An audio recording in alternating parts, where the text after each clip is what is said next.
The chief cause of unhappiness and failure is trading what you want most for what you want at the moment.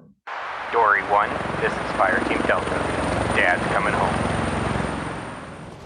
Welcome to the Military Veteran Dad Podcast, where it is our mission to bring every dad home. I am your host, Ben Cloy. I'm a United States Marine veteran, husband, and a father. We will bring authentic conversations to inspire action in your life so we can close the gap between the dad you are today and the dad you want to be tomorrow. This is the Military Veteran Dad Podcast. Welcome to the show, Dan. Thanks for having me, Ben. We met on LinkedIn, and I say this in the beginning of every podcast. I'm always amazed at the amount of random people you can meet when you have a podcast, and you're a good example of that, because when we talk, you had a great story, and it's like you really don't even have any magnetism to find people like you or stories like you if you don't have a good podcast or some type of magnet to pull people towards. And so I'm always amazed at the people that come on the show or ask to come on the show.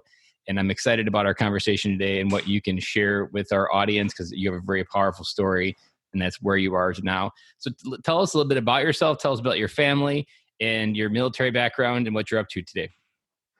Yeah, no.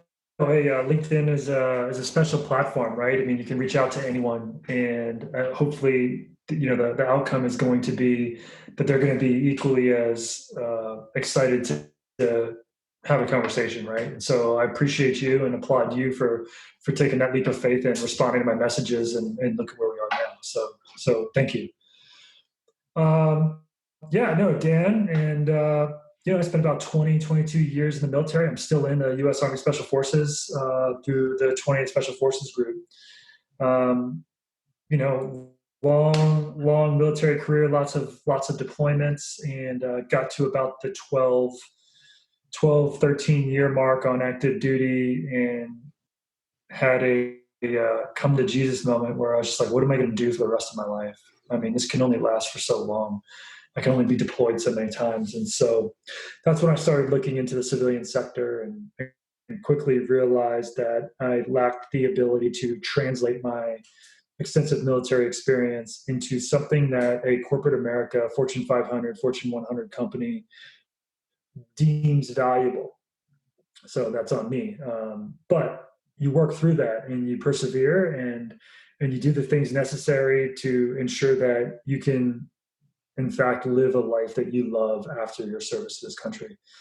And so I found entrepreneurship through franchising, and much of my life, while I'm still in the National Guard, but even back then in 2013 when I started, has been focused on building businesses and helping other people do the same, especially veterans. So to answer your question fully, that brings me to a point where I am truly living a life that I live with financial and lifestyle freedom, which enables me to spend copious amounts of time with my children at the most exciting parts of their lives. They're a little over 3.5 and a little over 1.5. Oh yeah, that's the early stages, and you haven't even got to the fun part where they actually like to play with you yet. They're just kind of like people you have to keep alive at that age. Yeah, I mean, it's funny.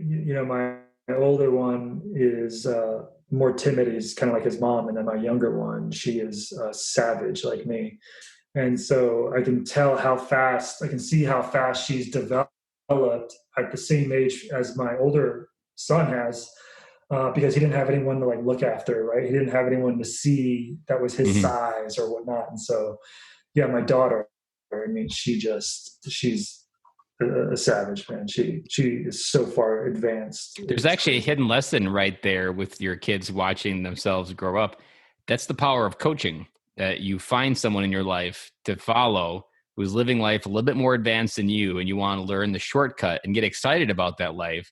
And kids have that as a natural ability when they have siblings, because they see this person running around going crazy. They want to do that. They want to do all the things their older brother and sisters are doing. That's what coaching is what kids do. They model that behavior. They copycat it. They shortcut the learning, which is what coaching does as well. You can cut years off of a learning process by coaching.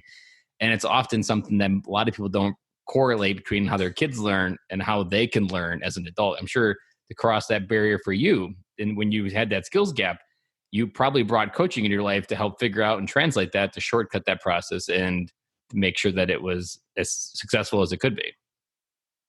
Oh, that is an incredible point that you make, Ben. I mean, uh, I it's so weird. I think on Saturday I received a text message from an old high school baseball teammate of mine. We won several state championships back in the late '90s, and um, he told me that my high school coach has the MP3 recording of our 1997 state championship, and that he didn't know where I was, so he couldn't send it to me. And so it just led down a path of, man, I remember Coach C. Like, he was a huge impact on me in my high school years because I spent so much time around him because of baseball.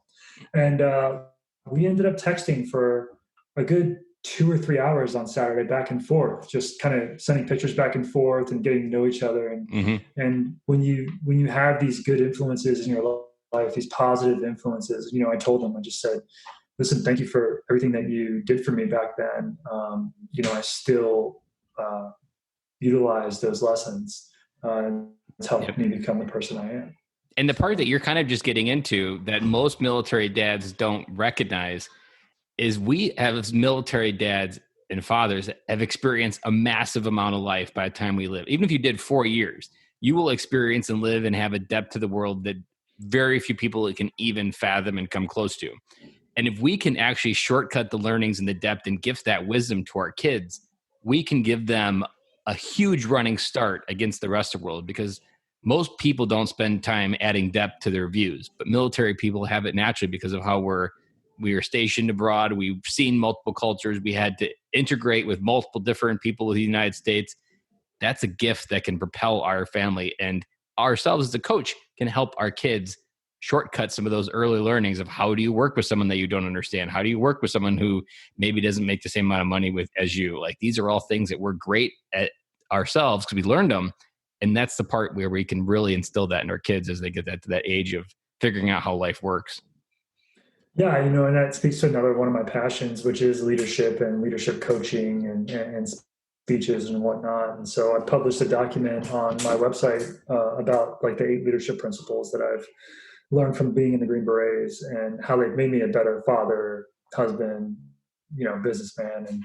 And it's super important that what you say, because a lot of that stuff I learned, patrolling in hedgerows in Iraq, or in Central America, or South America, or Asia. Like, everywhere I've been has had a profound impact on me. And now, not only do I hope to share that with random people that I come across, like you and your listeners and my network of circle, but my children. Like, I want them to see the value in leadership and how the world is a different place. And another interesting point, like, we're at a point right now with this whole COVID crisis where, it's since World War II, I don't think the world has ever had such a shared challenge. Yeah, stress test to really challenge who we Yeah, are. And the good part is, I heard this analogy, like, no matter what you do to an orange, whether you throw it at the wall, whether you smash it, orange juice comes out. And that's essentially kind of like the people. Like, I think previously we were tested, and like, you think go back millennia or centuries, like, it wasn't always the best part of us. It was kind of like the caveman part would come back out of us. But this time, like, the amount of love and compassion and the fact that hearts are on all the windows and everybody's like, we'll get through this, like, that signals as a human society we were evolving, where when you squeeze us, just the same thing comes out. It's all orange juice. It's all positive. No matter what's happening to us, we've learned to value that human connection we have versus like fighting for survival. And the toilet paper probably goes against that gate that we just went through, but I think that's natural and happens. But just the fact that everybody's leaning into love, like, that's a very powerful stepping stone. I think gives me a lot of hope for ourselves coming out of this as well. I couldn't agree more, man. It's an interesting and wonderful time to be alive, and especially be an American.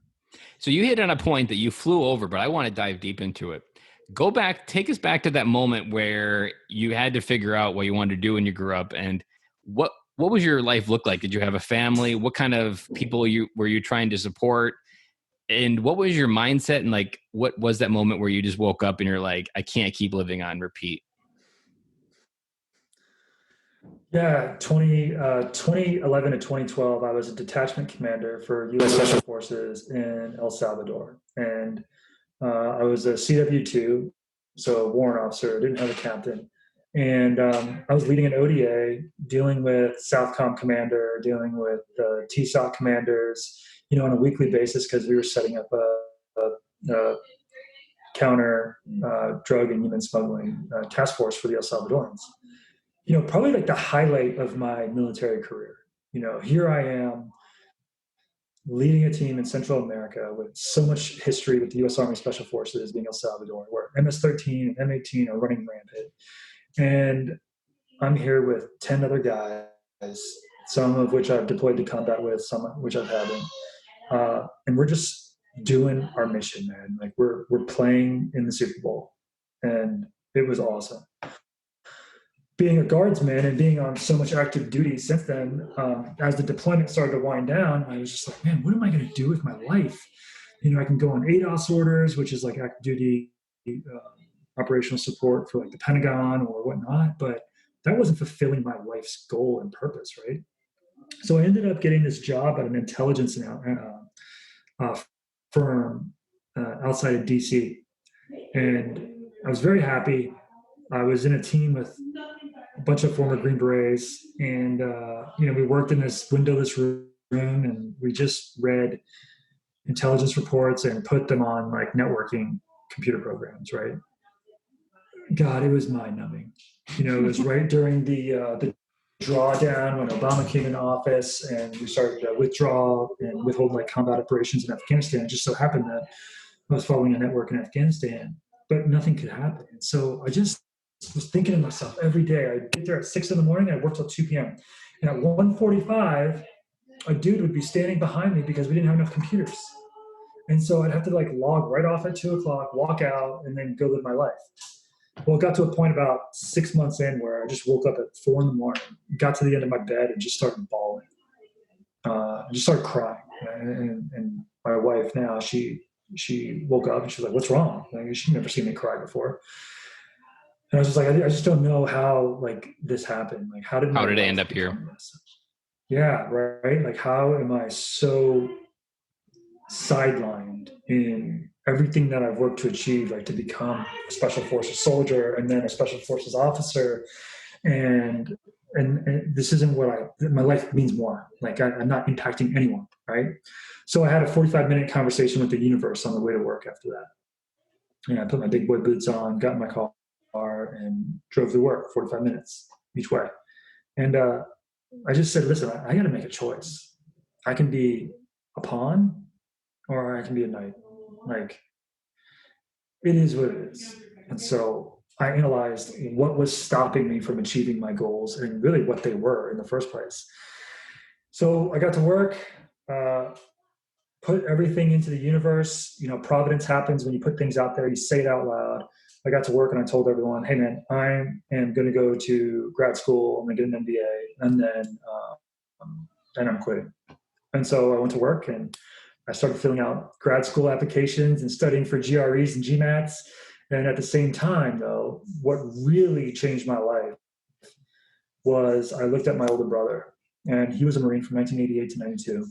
And all of his life, ever since he left the Marine Corps, he never went to college, but he started businesses and he ran businesses. And some of them were franchises.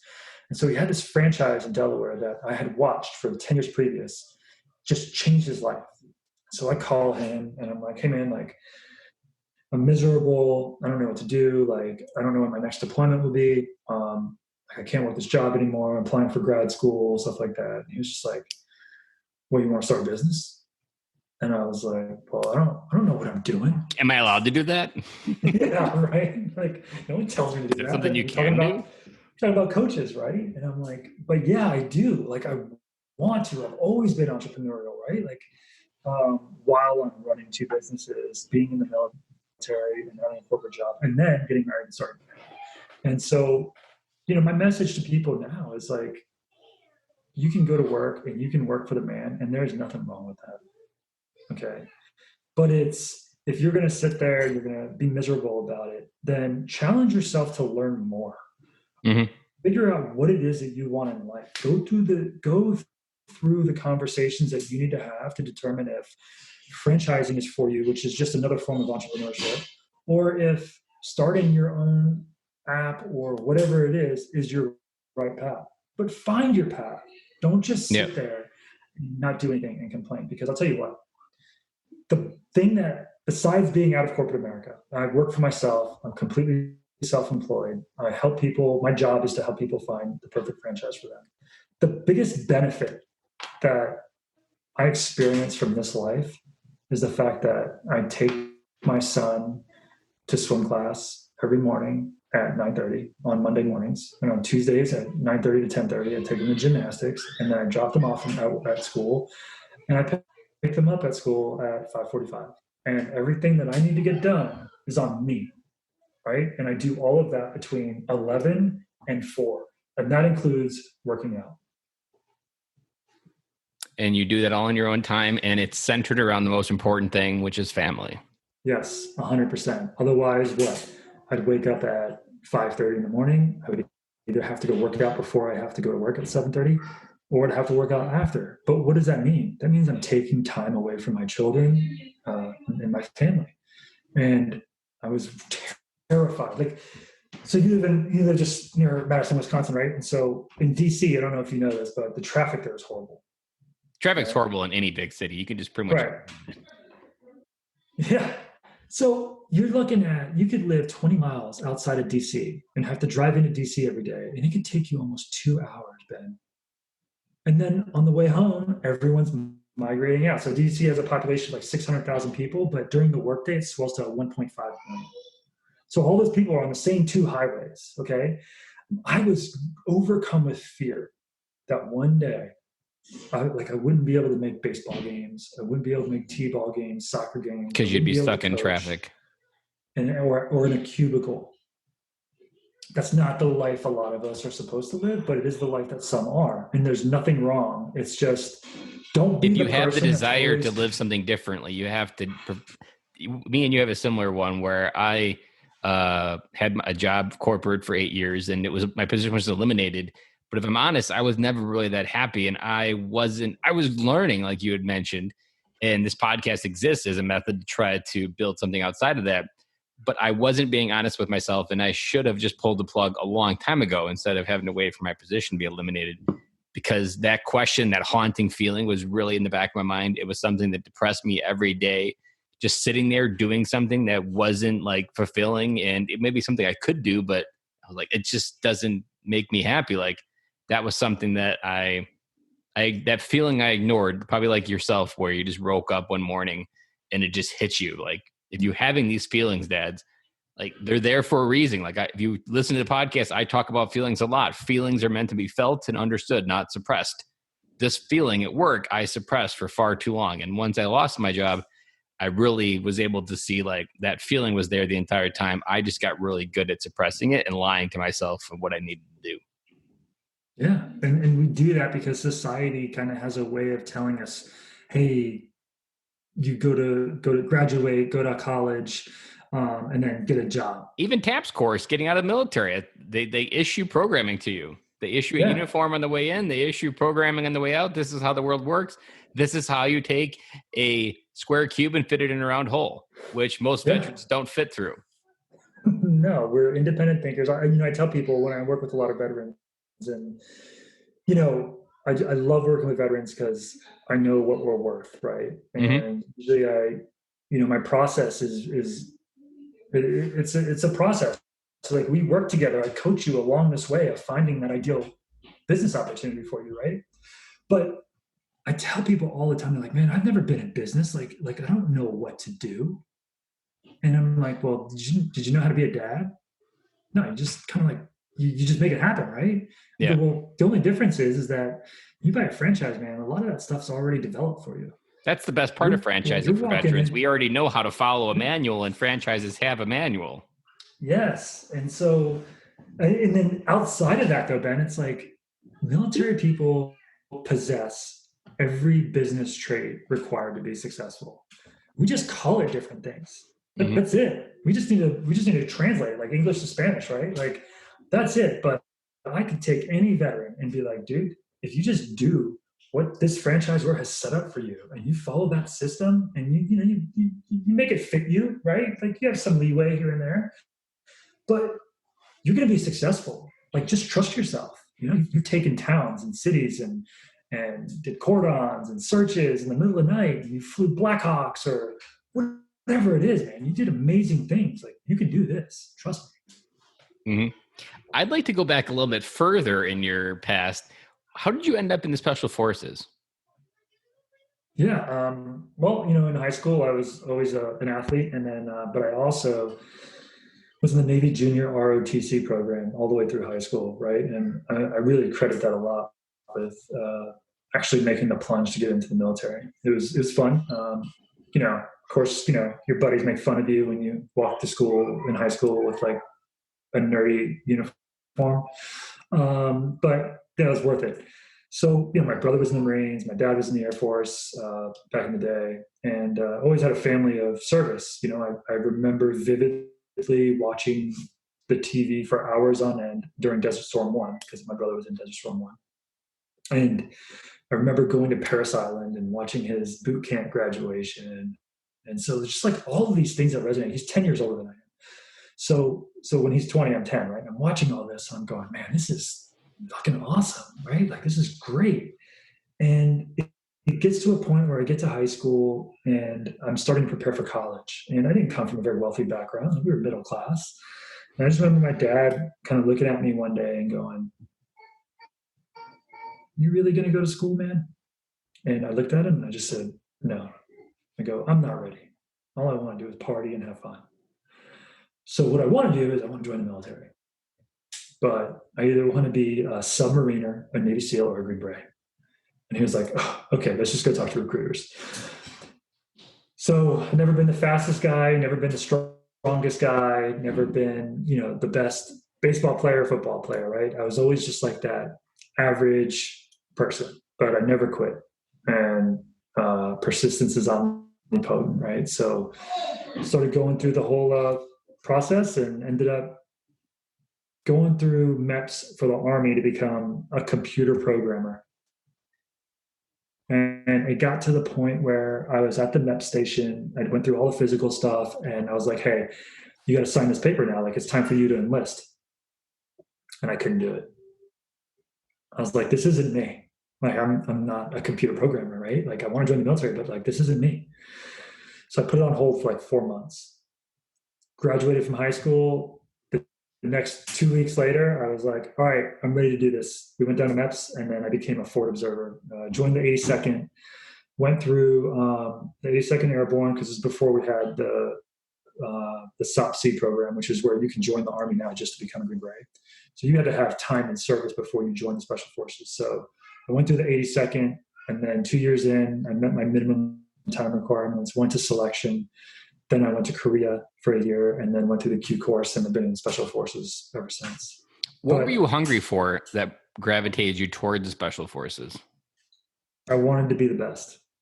Like I wanted to surround myself with like-minded people. You are the average of the 5 people you hang out with most. And so I tell people that a lot. You're the average of the 5 people you hang out with most. And so what I wanted more than anything was to be surrounded by the best people possible. The fittest, the strongest, the smartest, the most genuine.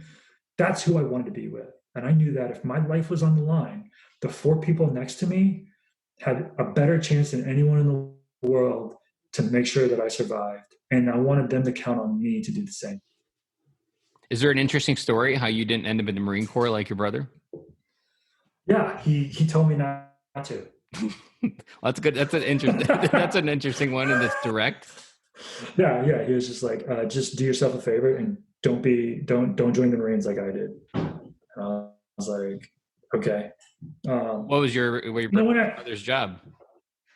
Well, he was an infantry guy, right? And then I think he was a boat driver for like the last 2 years or whatnot. But all joking aside, I just knew that I wanted to be a paratrooper and then a Green Beret, right? So if you want to be in the infantry, there's 2 branches that you can achieve that in, the Marines and the Army. right? Then it's going to be which one do Hmm. you want to do more. But if you want to do something more specific or whatnot, even though now like the Marines have MARSOC, so you have different avenues. The only thing I tell people about the Army is there's more opportunity, right? You can go in and you can be, you know, Billy Badass and do everything you want for the first 4 years of your enlistment. And then if you're like, you know what, I actually want to be a doctor now, then it's probably easier for you to go to med school through the Army, right? Or to Yep. become a pilot or whatnot. So it's just bigger. It's a bigger pool, right? The Marines are a smaller entity, so there's less Yep. opportunity. Smaller, and we always have less money, so everything's a little bit harder. Yeah, yeah. I have an interesting question. Have you read the book Transformation by Remy Adeliki? No. You would love it because he had the same kind of hunger. And so it's a story of a man going from Nigeria. He was a Nigerian prince. He went to Bronx with his mom, really had a hard life in the Bronx, and found a Navy recruiter that believed in him, got in the Navy as a corpsman, got stationed on Camp Pendleton, and started training to be a Navy SEAL, and tried to be a Navy SEAL 3 different times. And his transformation of finding that hunger and essentially getting to that place. And he was inspired actually by the movie The Rock, with the Navy SEALs. And he was like, he liked how they operated. He liked the eliteness of what their thinking was. And that really intrigued him. And he was on a hellbent mission to get it. And by the end of the book, it's just an amazing transformation. You're like, it's crazy to think how far he came. And I didn't know this at the time, but he was one of the Navy SEALs that was in Transformers movie as well. So he, Oh, he found an acting career on the other side of becoming a Navy SEAL, which he wasn't looking for. And he admitted in the book, like he avoided it like the plague because he didn't really enjoy it. And then he ended up being friends with Michael Bay now, which is the guy that directed the Rock movie, which started his whole thing. So oh for him, wow. his whole thing came full circle. Like the guy that ignited the passion, he ended up becoming friends with and getting to be in a movie with him. Like it's just a awesome, awesome story. If you like that type of book, it's a really good book. When you think It's about, crazy things happen. they do. Let's fast forward a little bit. What was it like? Because you had your moment of come to Jesus before your kids, and so you were kind of starting to get on the right path. What was it like holding your kids for the first time? Because I can imagine the heaviness of what was the gravity that is when you hold your first child, and then also with your life choices that you had been making before, but then also knowing the right path that you were on now. What was that moment like for you? It's like nothing I've ever experienced, right? Like you could be the most determined and persistent dude in the world or lady in the world, right? But the moment you hold your child for the first time, you shatter that by like a billion Mm-hmm. or infinity. I mean, you look at them and you're just like, I'm nothing responsible. is, yeah, nothing is ever going to stop me from achieving what I need to achieve for you. Like, that's what I felt like. It was just an overflow of emotion. And, you know, I think about that a lot. Like, don't get me wrong, man. Like, being an entrepreneur is not the easiest thing in the world. If you want an easy life, full of risk, then just go work for someone the rest of your life. And I'm sure you'll get fired a bunch of times from layoffs or whatnot. And you'll go through those times of uncertainty and you'll fill out 1,000 resumes. And that's fine. But yeah, you become an entrepreneur and there's a chance that you're going to fail, right? I mean, that chance is decreased if you go into franchising, but the point is it's still hard. Okay. There's nothing easy about it.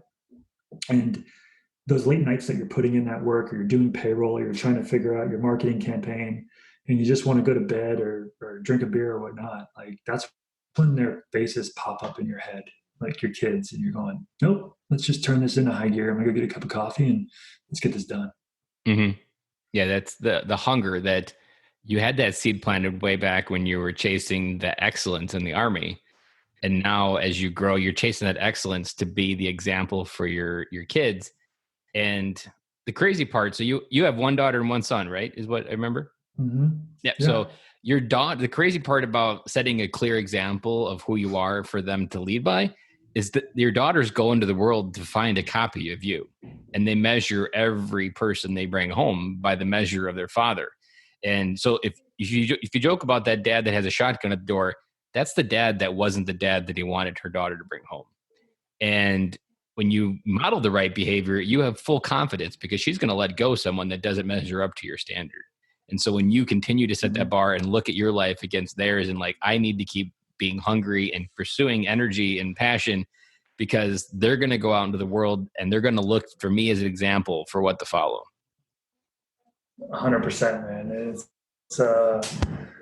It's listen, you got to be the best that you can be, right? Like, I know it sounds cliche, but those are your kids. They're looking on you. And, I tell people, I go, you're at this point, you're not doing it for you. Like all those hard hours, like those late nights, you're not doing it for you anymore. You're doing it for them. Yep. So don't quit. Even this podcast exists as a way because as I started diving into becoming a better dad, I just got really excited about being a dad. So like for me, the one thing I want to do more than anything is just be dad. Like it's something like I am done trading the time and money for memories with my kids. Like that transaction doesn't compute anymore for me. I tell people the greatest thing that's ever happened to me is being a dad. It is the most fun, challenging, rewarding, profession on this earth. And when they start calling you incredible. dad, they start asking you questions, they start looking up to you. And especially your son, when he starts wanting, like my son's 5 and he's always copying me. He's at the copy stage, like everything, even the bottle of water I have, he'll have the exact same bottle of water. There was one day he figured out that I went to bed in my boxers and he decided he needed to model that. And so he was going against pajamas and he was going to go to bed in his boxers. And I was like, dude, just put some pajamas on. Or if you're going to come downstairs, you can't come downstairs to put some pants on, just like daddy does. I put pants on before I come downstairs. Like that, they copy that. You have to be the dad that you want them to copy. And even as the weather gets warmer here, my son's been asking, because I've been on a fitness kick for the last few weeks here. He's like, Daddy, can we go on a run yet outside? And like, what 5-year-old intrinsically wants to ask their dad to go for a run? But last fall, I started running and trying to get good at it because I always hated it. And that's instilling an example that my kids want to follow. Like it's sometimes being a dad is hard because you don't always know what to do and there's a lot of choices to make. But then other times it's super easy because whatever you do, they're going to follow. So just pick as Frozen 2 says, just pick the next right step. And often that's going to be the right one that you need to take. Yeah, no, you're totally right. And, I didn't grow up watching Disney movies, but I guarantee I think I've seen all of them multiple times now. So the fringe benefit of being a dad. Yeah. Listen, it's an incredible, like a gift.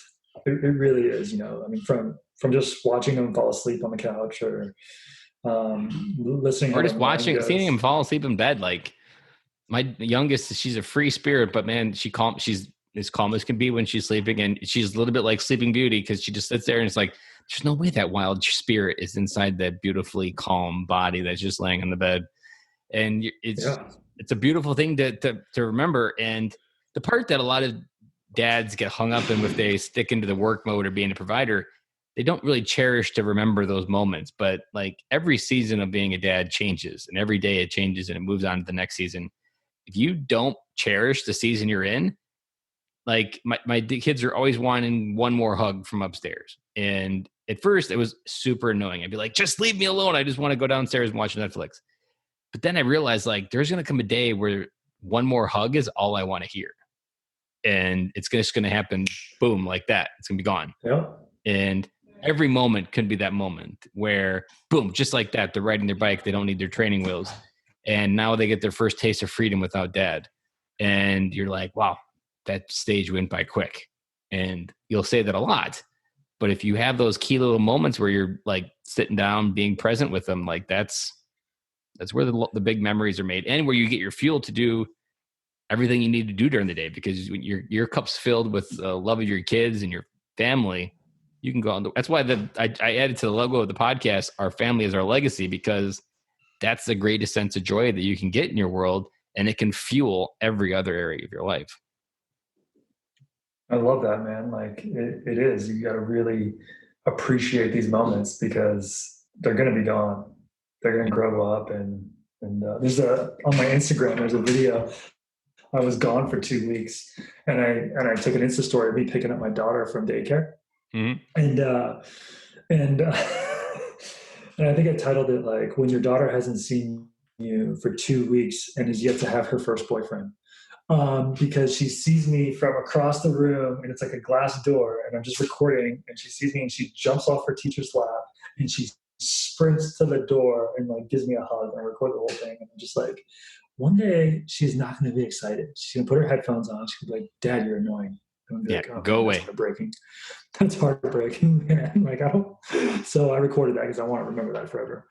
Yeah. That is kind of the good part of having an iPhone. Like so much of never has our kids' lives been digitalized in our phones, because growing up, like you had pictures, but not every moment was on a picture. So like when you have a phone camera handy, you take a picture of everything. You bring up a good point there about coming home, and it's the mission of our podcast. And while you did have kids while you were probably deployed, what are some lessons or what are some maybe mistakes that you maybe made coming home to your marriage? Like what was those experiences like when you were deployed? Because you probably saw you did a lot of things. You couldn't talk about a lot of those things. And at the time you probably didn't know how to process them as well. So you're coming back home, and it's not an easy thing to come back home to your marriage, even if you don't have kids to try to reintegrate with. Yeah. I mean, you get into I studied PTSD resiliency at the National Defense University in Washington, D.C. with a gentleman named Colonel Bowles because I was a psychology undergrad. So I was his teacher's assistant. And we actually did a lot of work on this, which is, resiliency for soldiers, men and women that are coming home from deployments and how, uh, how the interaction with their family unit and dynamic changes, right? And so, it's more about what you can what you can do when you're away, in my opinion, and that is never before has communication been more ubiquitous and accessible, Mm-hmm. right? And so I was able to FaceTime quite a bit. Now it wasn't every day because sometimes I'd be on a mission or whatnot, and time differences or it happened, but it's only you got to make that effort, right? You have to make that effort, and then when you get back, there's really a communication window where you have to sit down with your spouse and kind of because they've gotten into a routine. So if you're gone for Yep. 6 months, like They learn to that's live like their with routine life now. without you. And so have you. Like you've learned to go to the gym whenever you want, or like you eat at the chow Yep. hall every day at 12. So like you get put in that routine also, right? Like you've got dinner, you've got breakfast, you got lunch, and like those are your chow hall windows. So guess what? Everything gets built around that, right? We're soldiers, Mm-hmm. that's the way it is. But it really is just like a discussion between the both of you and figuring out how you can come back, together to coexist in a sense, right? And how do you divide and conquer now and respect each other's methods, but also embrace each other's differences? Mm-hmm. It's something we talk about a lot in the podcast, especially when there's a story of a father that has deployed. And there was a term that I've kind of coined that it's called building an empathy bridge. Like try to build an empathy bridge of understanding of what life was like on each side of your universes.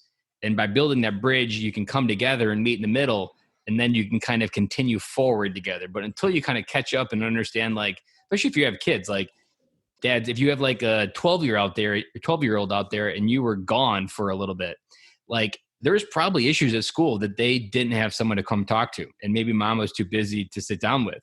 That's still probably a real issue. And when you try to just jump back in, they're not going to bring you that information right away. So you have to build that understanding with even with your kids. Like you have that pressure and that amazing that energy when you have those coming home videos on the internet that everyone sees. But after that, there's that real connection time where life happened when you were gone, and you need to be able to be there to make it up. I've talked a lot about it like a credit card. Like when you're gone, it's like borrowing time from a credit card. You got to pay it back with interest. And before you get going on the next time, because you can't just keep borrowing from it, because eventually those relationships have only so much time to give and they go bankrupt. Yeah, no, you hit on the head, man. Mm-hmm. Like it's hard, right? But you make it happen, and hopefully your communication and that empathy bridge isn't built when you come home. Maybe it's being built while you're away as well. Yeah, that you can begin to talk about it, or at least be able to like wave at each other on each side of the cat of the gap where you're both on. Like you're not just completely not able to see each other, and you're still able to have that connection, or even just a friendly reminder, like you both still exist. Because I'm sure, like, especially if you had back in the days where you just had mail, like that letter was the only connection that you had. And I could imagine it'd be very easy to forget that connection, or the letter stopped coming and you don't know whether the connection is gone or lost, or it's just he's in a place where he can't send a letter. Like Mm-hmm. it's definitely a different world that you're in. Yeah, it's the delay, right? And I was lucky enough to be able to FaceTime my kids while I was away and see them grow, and they were able to see me. So when I came home, there was no intimidation or anything like that. It was daddy, you know, like they knew who I was. They heard my voice every day or every other day. Mm-hmm. It was wonderful. Yeah. So as you look forward into the future, what are some of the things that you're looking forward to build your family legacy with your freedom? Like what's your vision of what your family looks like with the freedom that your business has been able to build? Your Um, bucket list. yeah. No, we're building a house in Colorado in Eagle Vale.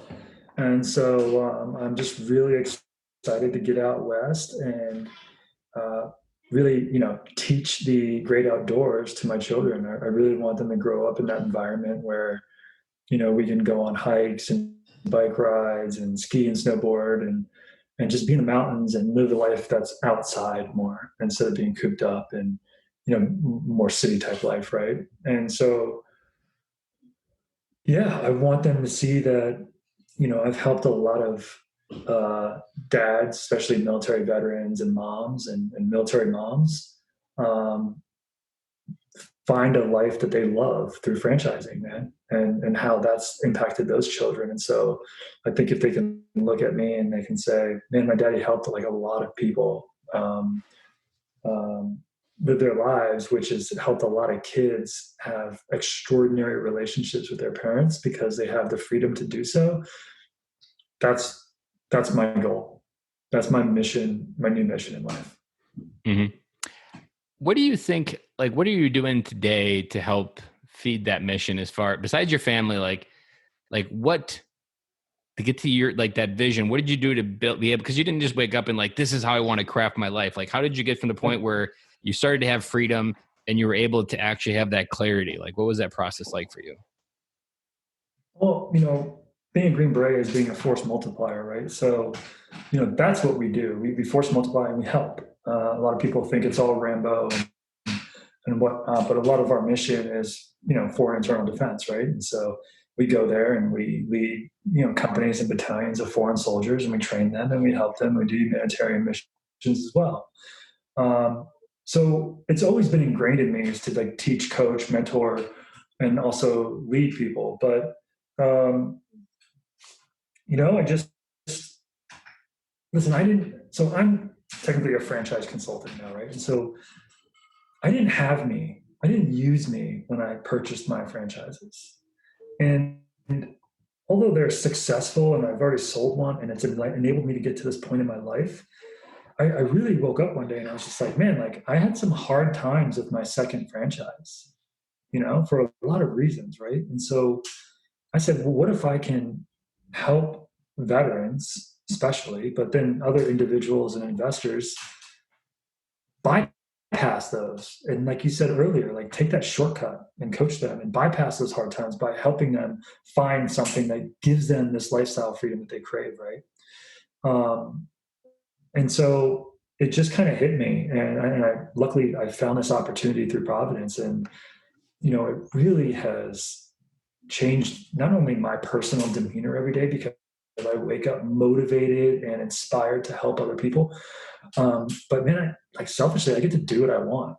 I pick the days I work. I get to travel. I make a great, I earn a great living, because I still have my businesses, and then I do this also. But most importantly, it's allowed me the opportunity to give my kids things that they don't necessarily need, but some of the things that they want, right? And then Yep. it's allowed me the time. Time is the only commodity we cannot earn more of. Yeah. So I guess that's the underlying mission, right? And it's like time is it. Like we all get the same 24 hours in a day. Now, do you want to spend most of those hours working for someone else in a job you don't like, or are you going to do what you want, or do what's available to you, especially now in this economic environment? What a great time, Hmm. to take control of that time so that you can raise your kids where you want, how you want, every single day, and how you can be a positive influence in them. Because I'm tell you what, I'm not miserable. Like when I used to come home from work, it was like, take my tie off, Yep. take my suit jacket off. Like, what am I doing? How am I going to make more money? Right? Like, miserable. I haven't had those feelings since. And that rubs off on my family. Hmm. And that energy you bring home, how you show up, is contagious in both ways, negative or positive. Yeah, I'm so blessed, man. Like, Ben, I'm so blessed to like go pick up my kids every day from daycare and drop them off, and to just go sit in swim class for 30 minutes every morning or every Monday, and gymnastics class, and I wear what I want. Like in the winter, I wear a hoodie every single day. like like I put my suits away. I don't even wear them anymore. If there's a funeral or a wedding, then I'll bring it out. But like other than that, I wear what I want, and I'm happy, man. I make a great living. I help other people do the same. Like the best part is when they call me and they're like, "Dude, thank you so much." Yeah, you're That to changing me, family trees forever. dude, that to me is incredible. And I know what it's like, dude. I grew up in a broken family. Like my mom didn't have an education. I know what it's like, what it could be, right? I know what it could be. And if I'm doing my part to help veterans and individuals find that meaning and that passion in their life where they can live a life that they love, I'm winning because I know that those kids are going to be taken care of for the most part. And they're Hmm. going to just impact their lives for generations. Yeah. That to me is creating generational wealth. And you hit on a big point there with what I talk about when I talk about legacy. When you focus on your family as your legacy, you can literally create generational change. Like your effectiveness isn't measured in days, weeks, or years. It's in generations. Because if you create and help create amazing adults that understand their gifts and how they can help change the world, then the funny part is they go out and change it. And if they keep that recipe going, like you can literally affect millions of people by putting three solid adults that understand who they are and how they can benefit the world. Like Yeah, I mean, that's part of the magic of when you show up as a dad. yeah. When I hope that they grow up and they're like, wow, my dad. Like I knew he got stressed here and there because of business or whatnot, but he was always around. He coached my teams, picked me up from school. Like I hope that's their memory, right? Whereas like, yeah, my dad was always around. As opposed to one of the memories I had, which was they were always working. Hmm. I'd come home, they were gone. I'd go to school, they were gone, right? Like you never see them; they're gone. Yeah. And so I hope they get to grow up knowing that. And in the end, this is not the status quo. I mean, listen, entrepreneurship and self-employment and business ownership is a majority of our economy. By the way, it is a majority of how Americans are living their lives and making a living through small business ownership. Believe it or not. Which is why this CARES Act and the PPP is so Yeah. important because we're trying to keep small businesses alive and create new ones, by the way. Dave Ramsey always Um, talks about an awesome statistic that like a 0.5% of the millionaires in the United States live in Hollywood. Like if yeah, you think of the wealth in Hollywood, like, oh, those are the only rich people. That's like a 0.5% of the people that have $1 million of net worth. yeah, no, it's a lot, and like a majority of our economy is from self-employment. Okay, and so it's not. My point is that even if that's the case, right? It's not the status quo. Okay, so if the risk that I take in being self-employed, and I say risk with air quotes, right? I'm in charge of my destiny. There's no risk there. Yeah. I find it more risk. The risk isn't how Work weak for you are an to take the action you need to get to where you want to go. then I think it's just more. There's more risk when I put my hands when I put my life in the hands of an employer Hmm. because they can lay me off, fire me. They can do whatever they want at any time, right? Like I don't have a say. I'm not creating an asset that builds value over time. right? So I'm creating their asset that builds value over time. So there's more risk there. Me being an entrepreneur and doing what I love to do is really not that risky, but in the eyes of society, it kind of is. Okay. So if my kids see me doing this my entire life and my wife doing it, man, I just feel like fortune, fortune favors the bold. I hope that they carry that with them and they're able to go on humanitarian trips when they're young or join the military, do their time or the Peace Corps, whatever it is that they want to do, right? I don't want them to be scared and think that they have to fall into like this mold of what society tells them. I want them to have that courage. Yeah. I don't know if you know who Ryan Mickler is, but he has the Order of Man podcast. And I asked him what he would send himself back for a piece of advice to when he left the army. And he put it brilliantly, and I've kind of almost adopted it and do the same thing. He said he would have told himself to take more risks. Like the greatness of your life is determined by the largest of the steps that you take. And if you're taking very small steps, you're going to have very small progress. But if you're willing to take big action and set big goals and to take big risks to get there, not like crazy, stupid risks, but risks just to get outside the comfort zone, that Netflix isn't the only place you should be at 8:00 at night. Like maybe it's working on a business. Like that is the recipe to help build an alternative life. And like what you said, there's nothing wrong with having an 8 to 5 job. There is an entire group of people that they're perfectly happy. Like there's no inclination for anything different like that. And it's not that there's anything wrong with them. They find exactly what they want throughout what they get through their day. But then if you're lying to yourself and you're playing that role and you're not acknowledging this feeling, that's what Dan is talking about. That there is that feeling. And if you feel that feeling, you need to honor that feeling because it's never going to go away. It's just going to continue to eat at you. And you're going to be 45 and look back, you realize that you missed the biggest opportunity that you could take to radically change your life. One of my favorite quotes, Ben, is if you don't take risk, your future is known. It's that simple. It's that simple, man. If you don't take any risk, you're in 20 years, you're going to be sitting in that same cubicle. Yep. And the opposite, there's two sides to your quote coming from Frozen 2. As the old troll says, when your future is unknown, the only thing you can take is the next right step. So now you have a double-sided quote for you. Yeah, man, I love it. So as we wrap up this interview, what's a piece of advice you want to give for dads that is kind of like your one-liner that is the one thing you would put on a billboard if you could of what it means to help be a good dad? The chief cause of unhappiness and failure is trading what you want most for what you want at the moment. That's good. That's definitely wise wisdoms out there, dads. If you're listening to that, that should hit to the core because say it one more time just for the listeners to get a good idea of it one more time. Yeah. The chief cause of unhappiness and failure is trading what you want most for what you want at the moment. And as Americans, that is a recipe for disaster because we can have instant gratification. We are a microwave culture, but that is the recipe for credit card debt, a car payment that you no longer want, a job that you no longer want to pay that car, and a house that is so big that you actually have a job that makes you miserable to pay for that house. All of that is trading it while you for the immediate comfort for something bigger that you want. Mm-hmm. Well, Dan, I really love this conversation. Can you give us one piece of information if we want to follow up with you, if anybody out there that's looking to start a franchise, where is the best place to get in touch with you so you can radically influence their life? I really appreciate that, Ben. That is my mission. I want to help you. There's no strings attached. I don't charge you a dime.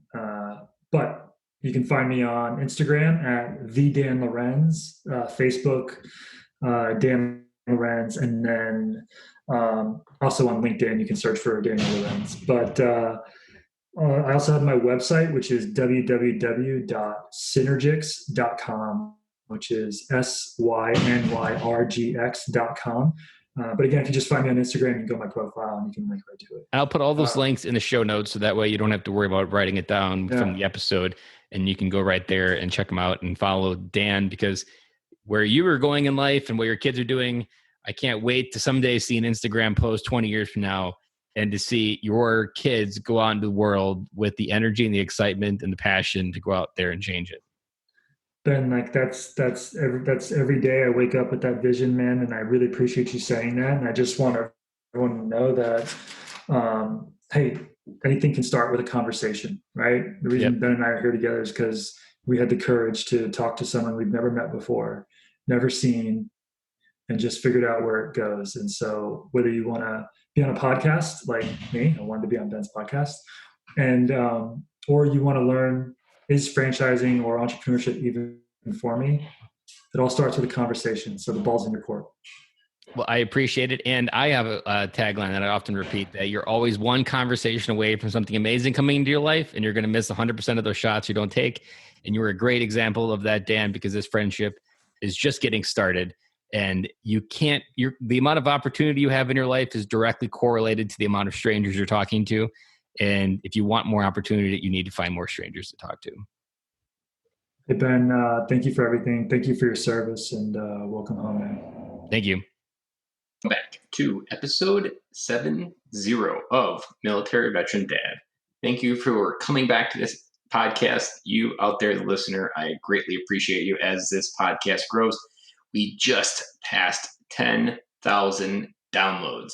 It's crazy to think of the amount of work, but then also to think of the amount of reward that has come out of it from you, the listeners, and the stories that you guys have shared with me.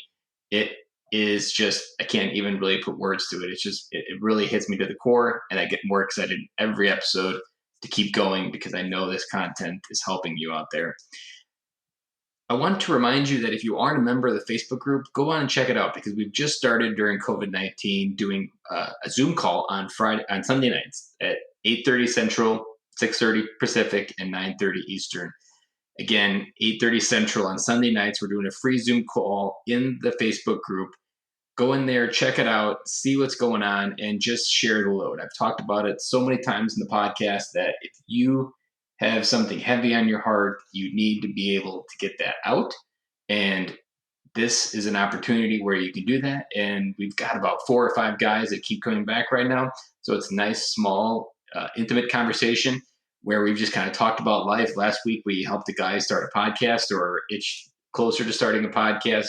The week before, we were just kind of comparing what life was like for each other. But we're just going through sharing our story, because that's a lot of what helps you feel connected. And in this time, there is nothing better than feeling connected. Welcome back to episode 70 of Military Veteran Dad. I just want to again thank you. I know I've done it, but I want to thank you for keep coming back. We have just passed 10,000 downloads on the podcast. And that's one of those big first hurdles that most podcasts have to pass. And the fact that we passed it means the world to me, because that means that you guys keep coming back. You enjoy the value. You are sharing the value with others, that the community of listeners is getting bigger and bigger. And as you think of what you're going through during COVID-19, I want to remind you that we have the Facebook group for military dads. If you love this podcast, if you're a military dad, check out in the show notes, there's a link for the Facebook group. We're doing a weekly free Zoom call on Sunday nights at 8:30 Central Time, 6:30 Pacific, or 9:30 Eastern. And essentially just that phone call where we're sharing the load. We got about 4 or 5 guys. We really tackle whatever someone has. Last week, we helped a guy with the podcast. Before, we were just kind of comparing where everybody was at in life, what they had going on. But that human connection is something that helps rebuild some of those missing links that you don't have from the military anymore. But then also just during coronavirus, like, you need that connection. Like, it feels good just to talk about, not nonsense, but just to talk with other people that are on some of the same journey and that can relate with you. Like, that can be so powerful as you think about growing through COVID-19 or just making it to the other side, whatever you've got. If you've lost your job, if your finances are under pressure, whatever that may be, just know that there's a resource out there in the Facebook group. Jump in there. The call is free again, and we're just sharing the load. So I'd encourage you, if you like the podcast and you want more, check out that Facebook group, because we've been doing life in there for a while now, and I'd love to have you there. Today's episode is with Daniel Lorenzo. He's a husband, father, and an entrepreneur. and he was a veteran of the United States Army Special Forces. He's got a really wide story, not in like a bad way, but in a way that's got a lot of depth. And he's challenged his life in a lot of different ways where he hit a few walls that really forced him to dig deep and do some inside reflection that really allowed him to push his life forward. And what I mean by that is he had to ask that hard question: am I being the best dad that I can be with the choices that I make in the day? Some of the topics we talk about are the power of coaching, what to do when you hit rock bottom, what do you do next? He specializes in helping others, and including veterans, find a franchise that they can become an owner of to help create that freedom in their life. So we talk about that. We make the most of the little moments with family. Coming back home to your marriage. He didn't have kids during the service, but he was married. So what did that look like, being part of the Special Forces and coming back home to your marriage? We talk about that. Creating clarity in your life. He had to do the inner work and really figure out where he wanted to go and what vehicle was going to get there. He talks about how being part of the Special Forces created a force multiplier within himself. We dive there. And finally, one of the areas we talk about is how do you change your family tree forever? How do you go from a point where this is the road I'm on and I change it and do a right turn, and that literally changes maybe the path, the decades of history that's been in your family that's repeated itself?